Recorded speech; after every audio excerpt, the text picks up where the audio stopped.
গত রবিবার একটা কাজে সল্টলেকে গিয়েছিলাম। দুপুর নাগাদ কাজ মিটে যাওয়ায় ভাবলাম একটু সিটি সেন্টার 1 থেকে ঘুরে আসি। অনেক দিন সিটি সেন্টারে আসা হয় না। তাছাড়া টুকটাক কিছু শপিংও করার ছিল। যাই হোক, সিটি সেন্টার 1-এ পৌঁছে দেখি ওখানে নলেনগুড়ের মিষ্টি ফেস্টিভ্যাল চলছে। জানুয়ারি 2 তারিখ থেকে শুরু হয়েছে, চলবে 4 তারিখ পর্যন্ত। মানে আজই ফেস্টিভ্যালের শেষ দিন।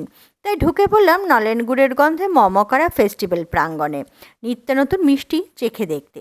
বাঙালি মাত্রই জানেন যে খেজুরের রস জাল দিয়ে নলেন গুড় তৈরি হয়। শীতকালে নলেন গুড় দিয়ে তৈরি পায়েস, মিষ্টান্ন, পিঠে পুলি বাঙালির কাছে নস্টালজিয়া। আমাদের ছোটবেলায় দেখেছি প্রায় সব বাঙালি বাড়িতেই ঠাকুমা দিদিমারা নলেন গুড় দিয়ে শীতকালে নানা রকম খাবার তৈরি করতেন। এখন কাজের চাপে, অনভ্যাসের ফলে সেসব অতীত হলেও এ ধরনের ফেস্টিভ্যাল আমাদের মুখে সেসব হারানো স্বাদ তুলে দেয়। তাই শীতকালে বাঙালি জনসাধারণ খোঁজে থাকে কোথায় কোথায় নানা রকম ফুড ফেস্টিভ্যাল চলছে। এখানে এসে দেখলাম কলকাতা তথা পশ্চিমবঙ্গের নানা জায়গা থেকে বিখ্যাত মিষ্টান্ন প্রস্তুতকারক সংস্থাগুলি এসেছেন তাদের বিভিন্ন মিষ্টির সম্ভার নিয়ে।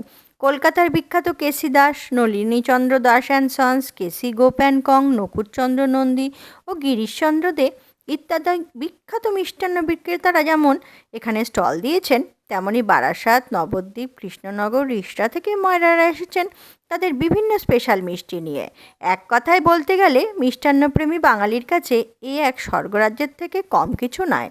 আমরা প্রথমে ফেলু মোদকের স্টল থেকে টেস্ট করলাম জলভরা সন্দেশ। এত ভালো মানের জলভরা সন্দেশ আগে কখনো খেয়েছি বলে মনেই করতে পারছি না। স্বাদে গন্ধে এক কথায় অনবদ্য। প্রতিটি পিসের দাম 30 টাকা শুনে মনে হতে পারে দাম বেশি, তবে খাঁটি নলেন গুড় দিয়ে তৈরি এই মিষ্টির দাম আমাদের কিন্তু সঠিক বলেই মনে হয়েছে। এরপর আমরা টেস্ট করলাম নবদ্বীপের পাল সুইটসের স্টল থেকে পোস্ত কদম মিষ্টি।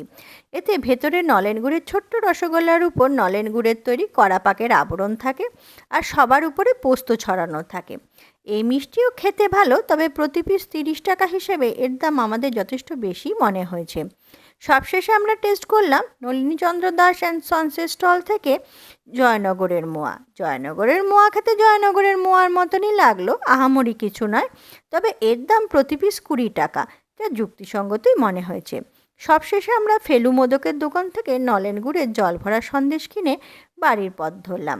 ভিডিওটা যদি ভালো লাগে তবে একটা লাইক দিন, আর ফেসবুকে আমাদের চ্যানেলটিকে ফলো করুন, ইউটিউবে আমাদের সাবস্ক্রাইব করে দয়া করে আমাদের পাশে থাকুন। আবার শীঘ্রই দেখা হবে নতুন কোনো বিষয় নিয়ে। ভিডিওটা শেষ পর্যন্ত দেখার জন্য সকলকে ধন্যবাদ জানাই।